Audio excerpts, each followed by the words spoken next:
Council bosses have warned that proposed budget cuts by the Scottish Government pose a risk to the fundamental sustainability of communities. Cosla, which represents Scottish councils, has highlighted a £95 million funding gap in the Scottish Government's draft budget for day-to-day revenue spending, as well as a £117 million shortfall for capital spending for infrastructure projects. But Finance Secretary Kate Forbes, who disputed Cosla's figures, told the Local Government and Communities Committee that the funding settlement, as it stands, is a fair one.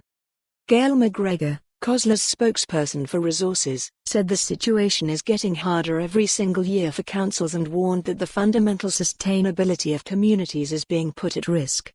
She added, "Councils have done well treading water, but the evidence is now revealing cracks, and whether it's increasing reliance on reserves or declining public satisfaction rates point to a situation that is no longer sustainable." Ms. Forbes said the Scottish Government's offer was a real terms increase of 3%. She hinted that the Scottish Government could be open to discussions about allocating more funding to local government. She added, "Cosla have identified pressure points. In this budget settlement, those are the pressures we have set out quite clearly that we are funding. We have also allowed for an increase in council tax up to 4.84%. If anybody believes that one aspect of the budget should be increased, I'm delighted to talk about that. But we have to be clear about where it's going to come from."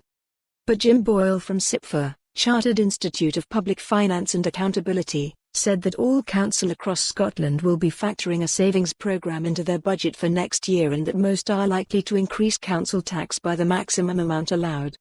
He added that councils raising council tax by the maximum of 4.84% was a pretty common picture across the country. Ms. Forbes was asked if she accepted that councils will be forced to make budget cuts this year. She said, "I don't accept that's going to happen. It's entirely a decision for local authorities."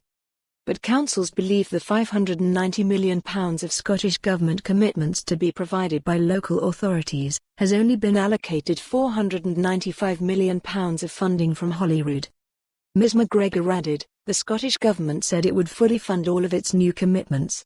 We are funding at the expense of other areas of the council budget." For more on this story, visit the news article link.